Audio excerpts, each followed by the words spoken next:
servant's heart.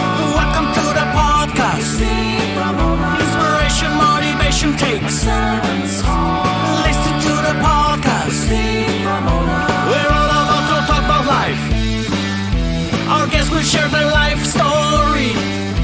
We want you to success in life and business. We're ready and we will start shortly. We're gonna talk about life. We're going to speak on business. You're gonna shine bright. We are gonna witness business with a servant's heart. With hosts Steve, Ramon, and Ray. Inspiration, education talks. Listen to the podcast.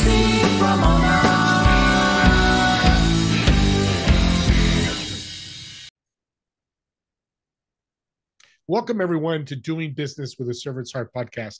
I'm your host, Steve Ramona. I am thrilled to have you join us today. This podcast is dedicated to exploring the idea of doing business and living life with a purpose, serving others, and yes, achieving success.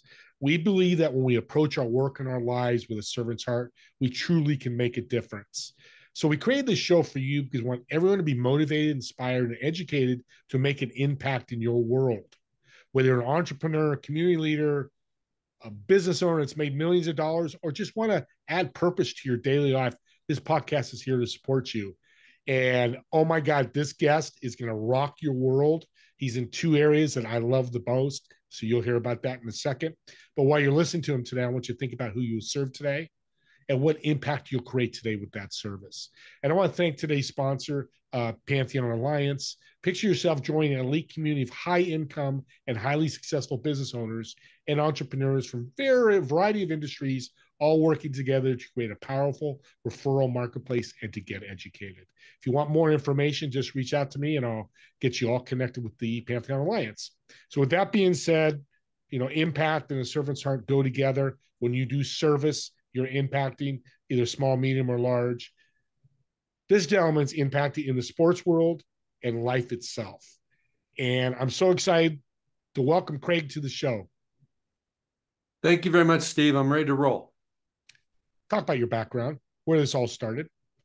Okay, so my background is I'm a sports attorney, and I've represented NFL players for more than 30 years. I had over 100 NFL draft picks, represented over more than 300 players. And I have a son that plays in the NFL at the moment. He's with the Titans, going into training camp here next week. And I have a son that's a starting quarterback in the German Football League for the Dresden Monarchs. And we're headed over to Europe for a few weeks to check him out. So my background really is about helping young people navigate the obstacles of the real world after coming from college where they were pampered and, their hands were held. It was very difficult to fail in college because they made sure you went to class. They made sure you had food on the plate. They had everything for you. And then when you get out in the real world, you start getting money and you got to do your own thing. So being an agent is more than just negotiating a contract. It's really about being a dream coach and helping these guys accomplish their dream without stubbing their toes. And that's what I love about you as an agent. You're just not taking the money and running, taking your percentage, going, okay, contract signed, move on. You work with these athletes like if you work with a client outside of athletics on a monthly, yearly, whatever that time frame is, all the time. And they can come to you and ask you a question. Hey, I just got a $10,000 check. What do I do? Absolutely. I think what happens is you have to build a team around your athlete, whether it's a financial advisor, a trainer, people in the health field that can help them stay on the field and stay healthy. But you wear lots of different hats because it's not just negotiating a contract with the teams. It's really mentoring these young men as they navigate through money and relationships, whether to buy or lease a property, what to do about cars, what to do about friends and family that want $50K to start a business or put their name on a restaurant, things of that nature. But it's really about helping them become men and smart businessmen. So over time, they really don't need you. They can consult with you, but they don't need you. At the beginning, they need you. Servant's heart. That's what we do. We don't say you're signing a long lifetime contract with me. and you have to be with me forever. I think any business across the board, there's going to be an end point, an exit point. People go, what do I do then? You get more clients because you treat them with value, with service. They're going to refer other athletes to you as well. So that's what's happened to you as well? Oh, no question. The best clients are referrals. Yeah. The recruiting part of the business is probably 80% of the business. And if you're getting referrals, you can spend a large majority of that 80% on servicing, developing, challenging your clients as opposed to chasing new ones. This is a selfish question because as I've told you, I'm big in sports, NFL. What's the biggest challenge for these young athletes right now? I really think it's about being in the moment. The NFL entices you to think ahead. Guys that are going into their contract years, they're already thinking about what that dream's going to look like. They're, where they're going to buy a property, the vacation home, the new car, who they're going to take care of, what they're going to do with their investments, all those types of things. And then they end up getting hurt and never getting a contract. College kids are told right now during the summer before their final season, hey, you're projected to go in the first round, second round. A lot of those players are not going to go in the first and second round. Most of them won't get drafted at all because their head is not in the moment. And I think to truly be successful and excellent at what we do, we have to drill down into the moment, not tomorrow, not what the outcome is going to look like, not what the rewards and recognition are going to look like, the paycheck's going to look like. Anytime any of us have ever done that, we miss some things. Yeah, it's interesting because the way you're talking is no different than the business life. We'll transition to that. As I hear people talk, I've got the greatest idea. People are going, oh my God, like I'm going to be a first round draft pick. I've got the greatest business idea in the world, and never comes to fruition. Talk about that, how it's such a nice bridge between the athletes and the business owners and entrepreneurs. Well, football is a special sport, and I love all sports. I played lots of different sports, and I watch a lot of sports. But football is the only sport where people knock you down, and you've got to get back up. Okay, and football is a game like in the coach-player relationship. It's a very negative relationship because coach doesn't talk to you, never puts up on the video on the big screen in front of everybody on the team the great plays. It's the ones that screwed up. And so it's a very debriefing, reviewing type industry that you have to have thick skin. And so a lot of the traits, characteristics, values, principles that you learn in football apply to running your own business. You're going to get told no how many times going and getting a business loan. You're looking for investors. You're going to make those presentations over and over again. And people are going to go, oh, man, if you just got to me a month ago, I just wrote my check. I just allocated my budget, last week to another investment. Yours is probably better, but I'm already committed. Hit me up next year. And so the ability to be resilient, to recover, to bounce back, to not let yourself take an identity hit when people don't like your idea, like your business, like your product, or like your service. I love the phrase thick skin. It's the first time I've heard it. A lot of my guests, your 450th show for whatever. I like that because it tells the image. You have thick skin. You just next. I tell people next. Didn't work out here. Next. What is the mindset that's really similar with, this case, NFL players and business owners and entrepreneurs that they can really help them? Well, let me share with you that I've got a book coming out next week called Pro Mindset. And the framework of that book is built on three things: your story, your standards, and your stage. And I reverse engineered my relationships and my clients' journeys for the ones that overachieved, the ones that made it, the ones that were successful that weren't supposed to, the ones that scouts told me, hey, he's not fast enough. Oh, he's just not big enough. And that dude plays for 10 years and makes millions. And what I distilled out of those relationships is the fact that your story starts first. Your story is your identity.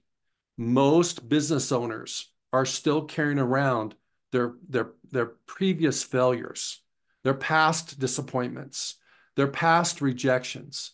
And so they can't get out of their own way because they're still living in the past. And just to kind of look in sports again, speed coaches use resistance parachutes so that when the athlete feels that resistance, they take the parachute off. When the athlete runs the real race, they feel lightning fast. Well, what do we do as normal Joes? We carry around and drag around a resistance parachute all the time. So you show up at the business meeting already defeated before you've even had an opportunity to make a presentation. And the investor, the banker, whoever it might be, they feel your energy. They know they're not going to do this deal after 2 minutes. You might give them a 30-minute presentation. They made a decision 28 minutes ago. They weren't in the moment anymore because they were thinking about their next meeting because they shut you out. Because you showed up with a defeated attitude, with your old story, with your backstory, with your parachute, all those things that describe you didn't show up being your best in your biggest moment. I want to thank you for doing all this because, audience, he did all the work for us. I'll be your first. If it's not available yet, I'm going to jump on and buy it because I tell people all the time, and people that are really successful in business go, look at what I've done, learn what I've done, because I did it like you've done. You took these athletes and learned how they were successful, and now you're sharing it with us. And audience, I can't think of a better book. Really practical play.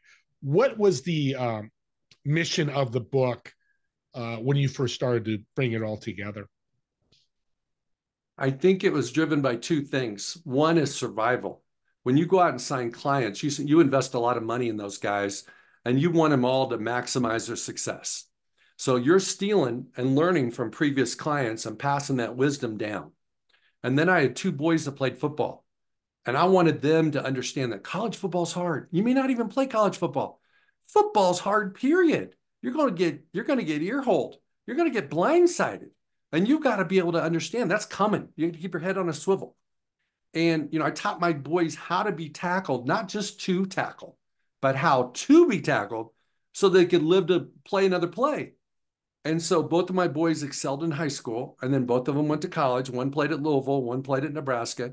And now one of them's in the NFL and with the Titans, and the other one's in the German league. And it's been hard. It's hard. When we see Patrick Mahomes and we see Brock Purdy, we just think it's easy. Christian McCaffrey is one of the hardest working persons on the planet. His workout routines are absolutely amazing. And our families know each other. My sons are friends with their family. Bottom line is, he deserves every penny he's getting. And he's so good because he's put in the work. He just didn't wake up one day, decide I want to play video games and showed up for practice and he was dynamic. No. Christian McCaffrey's an amazing worker in the dark. He does his work when nobody's watching.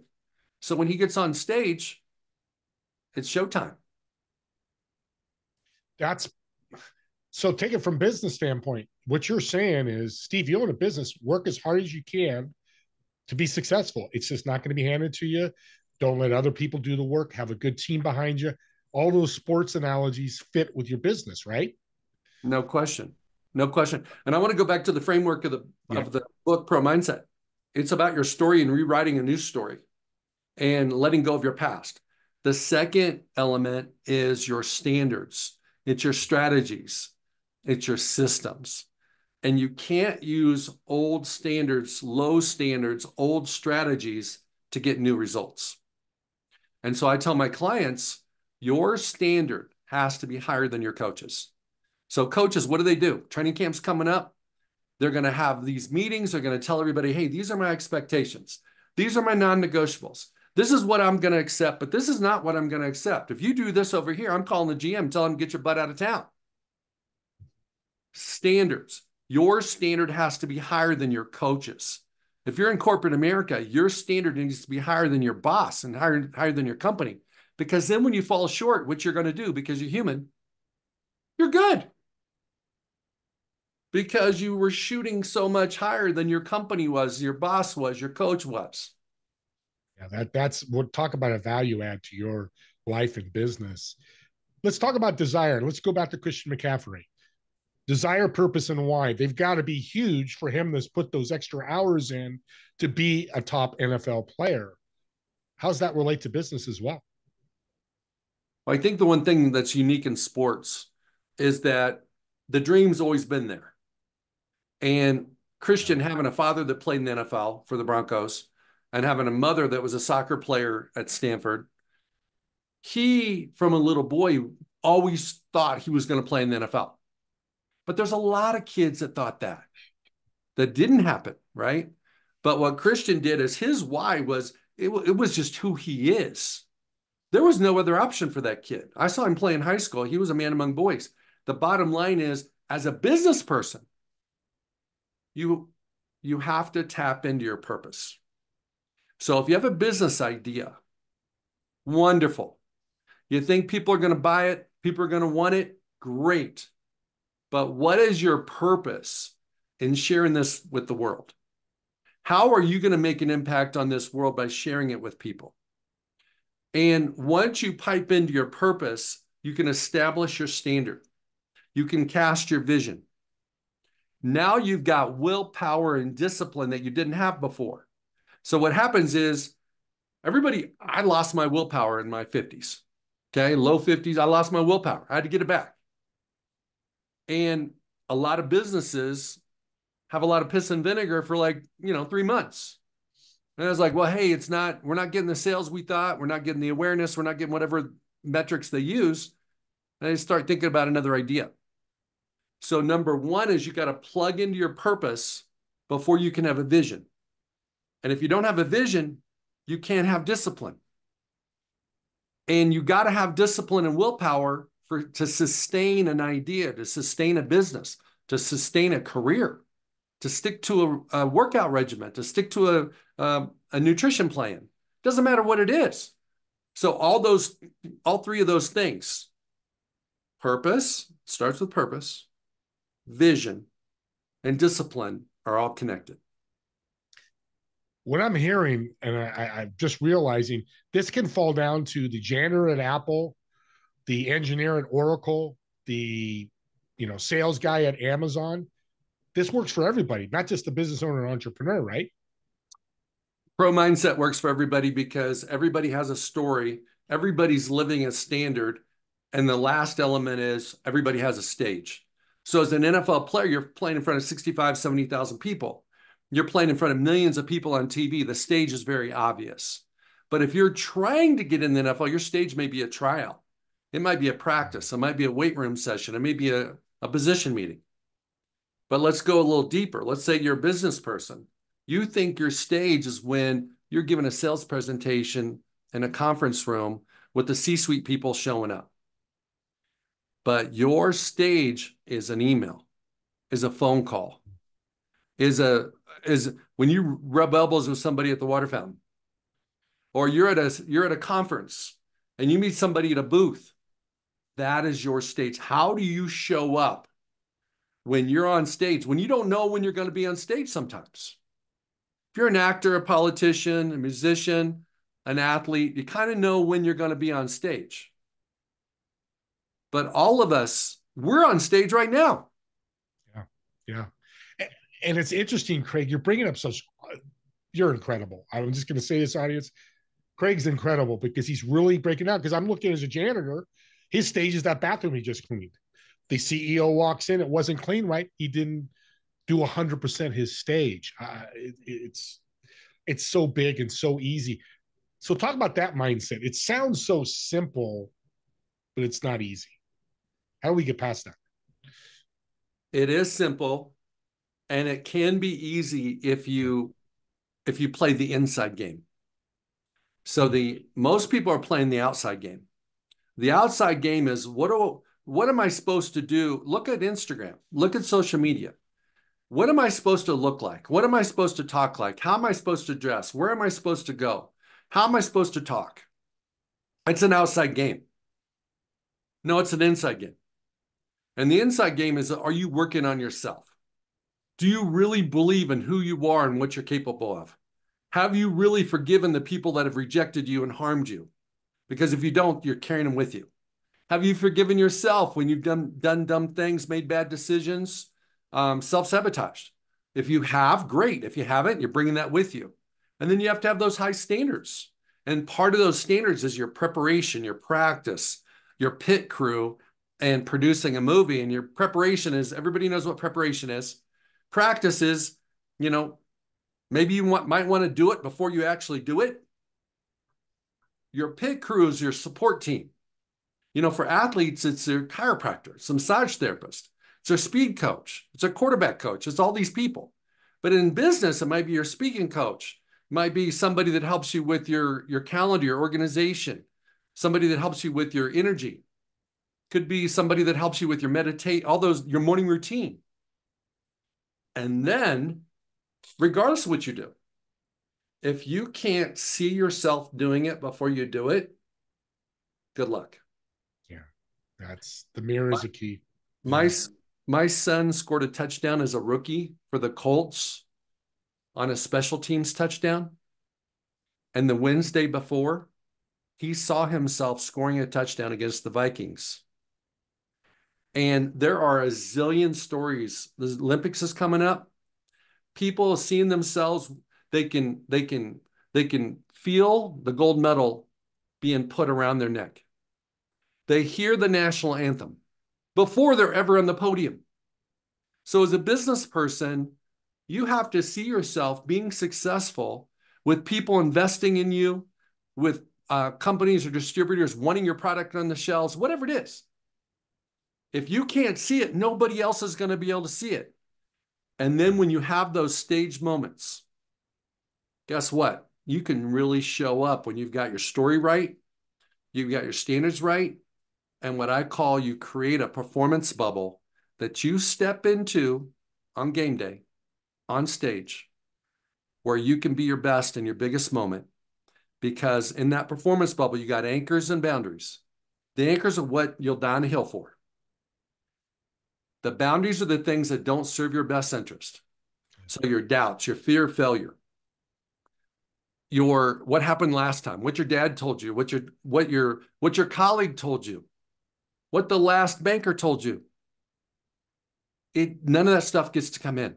What your wife told you, you've gotten a fight that morning. None of that stuff gets to come in. So all you want in that performance bubble is peace. Tell me if you don't want this. Peace, freedom, confidence in what you do, and belief in who you are. Those are the four cornerstones inside. And when you've got belief in who you are, confidence in what you do, peace about what you're doing, and freedom and clarity, you can get in the flow. You can be in the zone. You can talk. You can just, you don't even know where it's coming from. You're making free throws you've never made before. You're selling products. You're hitting the marks you need to hit. Yeah, count me in, Craig. I want all those. Your life will be so much better. We're getting close to the end here. Where can we find the book? The book is going to be on craigdoman.com, and then it's going to be, I may have to send you a follow-up because my publisher is handling all that stuff. Yeah. It's going to be on other sites too, but it's coming out in about 7-8 days. So audience, this will probably be out in a couple days on YouTube. So I'll put the link in there once Craig gets to me so you can access. And I'll be your first buyer. I am so fired up to get this book because not only can I learn, but a servant's heart, which you truly are, I can share it with others. Not only the book, but what I'm learning. And that's what you're doing. Real quick, let's talk about your podcast. I was just on. Thank you. The podcast is unbelievable. Talk about your podcast. My podcast is titled Pro Mindset, and I appreciate you being on. All I'm doing is asking people about their story and how they got from point A to point B. And everybody has this inner tension between where they're at and where they're trying to be. That is called growth. That is called uncomfortable. And you lean into it, you go through it to get to the other side. And so my podcast, I have no idea where it's going to go. I have no idea when I'm talking to a guest where we're going to end up. Basically, I don't have scripted questions. It's just the idea of let's go on a journey. And based upon what information is revealed to me, tells me where to go next. Audience, that's a mind podcast you need to listen to, because you'll learn, you'll be motivated, you'll be inspired, which I was being on, and the questions were incredible. How can people reach out to you, Craig? Okay, so you can find me on social media, Pro Mindset, or my name, Craig Doman, Domann. I'm on LinkedIn. I'm on everything. I've got my own website, craigdoman.com. If there's anybody that wants to potentially have me be a keynote speaker, or check out my information about my Pro Mindset courses, you'll find them on that website. And podcast hosts, I have a lot that listen to this show. Reach out to him too. As you can tell, he's an incredible guest. And I want to get this message out to millions of people, because if we do, we're going to change the world. Well, you're going to change the world. I'm going to support you on that. So before we end, I like to have a fun question to end this show, because it's serious, but it was fun. Let me ask you this. You're at a restaurant. There's a table of 4. You're going to sit in one chair. Who are going to sit in the other 3 chairs, dead or alive? Why are they sitting there? And what food would you order? Unbelievable question. Holy smokes. Well, one person that would be there would be Jesus. I would want to ask him some questions about life, the meaning of life. And then I would love to go, instead of going to somebody famous, I would like to go back in my generations and to talk to some of the patriarchs of my family, and ask them about, what their challenges were, what their successes were. I'm talking 1700s, 1800s. And just because that stuff gets passed down. We have generational curses, but we also have generational blessings. And I would love to understand more who I am, why I have the challenges I have. We all have challenges. Why sometimes I am the way I am. And I do know that to a certain degree from my parents and whatnot, but I think it'd be really interesting to go deeper. And then as far as favorite food, I don't know why, but I love lasagna. Oh. And, everywhere I go, I mean, it doesn't matter what city. I travel a lot. I hit an Italian place. I get their lasagna. I make notes on Yelp. Hey, this is the best. This is a 5-star, 4.5 star. This is 4-star. So that I know when I come back, if I want to get lasagna again, I know where to go. You're my new best friend before the show. Now you really are, because I'm with you on lasagna. You give me a good lasagna, I'm full and I'm happy. Craig, thank you so much. Your servant heart comes out, your passion, not only for the athletes, but to really to serve and help others. I really appreciate you being on. Steve, thank you very much. Nothing but the best of luck for you and your listeners. And God bless you. Thank you. And don't forget my TV show, Together We Serve, every Friday at 2 p.m. Pacific, 5 p.m. 2 p.m. Pacific to 5 p.m. Eastern. Really bad with time zones. I'm not a fan of them. Come by, take a look. We're on Apple TV and Roku. See my big old head on your 70-inch screen TV. You'll look at the guests more than you'll look at me. But it's a cool way of getting a little more depth. And Craig doesn't know this, but I'm going to do it on public recording. I'm going to invite him to my TV show. He's going to be an incredible guest there as well. And me and Craig, thank you so much for watching and listening to this episode. We'll see you in the next episode of Doing Business with a Servant's Heart. Take care, all.